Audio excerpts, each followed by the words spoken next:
Some of the president's Republican allies on Capitol Hill warned of the political perils of such an action. I have confidence in Mueller. The president ought to have confidence in Mueller. And I think, to answer your question, it would be suicide for the president to want to talk about firing Mueller. I'm not concerned that he'll fire Mueller. I don't think he'll fire Rosenstein. I can't think of any reason to do it. I'm confident that would be the beginning, the end of his presidency, and he's not going to do that. I think the president's too smart to fire Mr. Mueller. If he did, it wouldn't end the investigation. For more, I'm joined by Pennsylvania Republican Congressman Charlie Dent. Mr. Dent, thank you for this.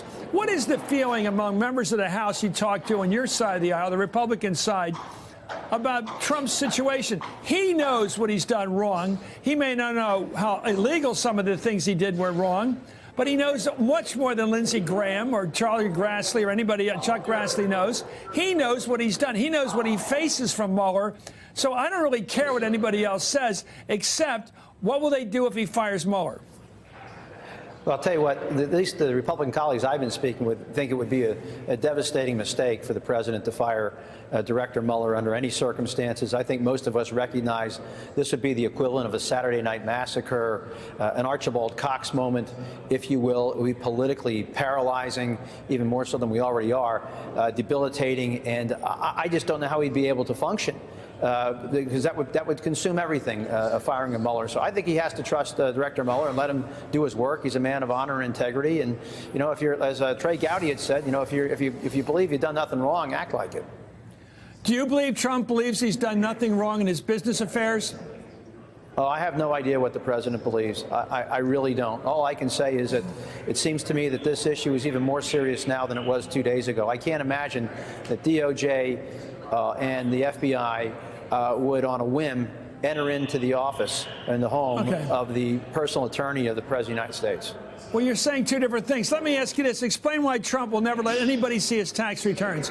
Why he keeps coming up with this fib of his, lie, that he's being audited. He took a lot of heat in 2016 in the election, and he would never let anybody see his tax returns. Yeah. And now it seems to me that you're saying you trust him. You don't think he's done anything wrong, has nothing to hide.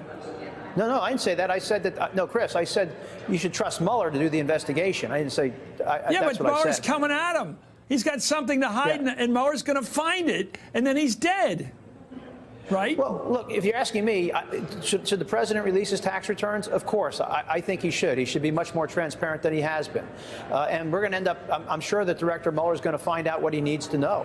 So I can't understand why the president has been so reluctant to release this. I suspect he's concerned about financial entanglements, and I'm sure it'll be politically embarrassing. That's why he's not releasing the tax returns. There's things we know, Congressman. We know that his lawyer, Michael Cohen, paid $130,000 to Stormy Daniels to keep quiet.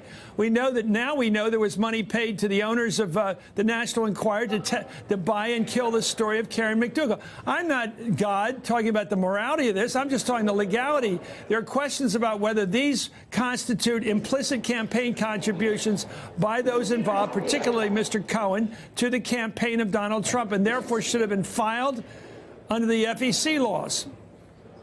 That's a fair question. We're back to the John Edwards matter, and I'll tell you, I can't understand. I think Mr. Cohen has a real problem here. If the president is to be believed, he seemed to indicate that he had no awareness of Michael Cohen entering into this agreement with Ms. Daniels, which strikes me as very unusual. How can you enter into an agreement on behalf of your client if your client's not aware of it? And is the agreement binding? I think this is a huge problem, particularly for Mr. Cohen in that matter, but also obviously for the president.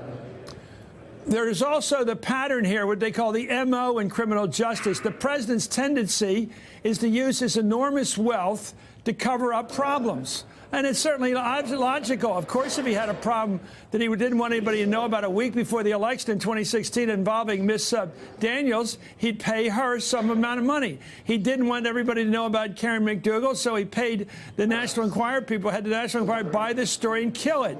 If that's his practice, it seems to me you want to know a lot of stuff in those papers of Michael Cohen. What else is in his documents? What else is in his file drawers? Is in his phone, in his house, in his hotel room, in his office? All that stuff is now in the hands of the U.S.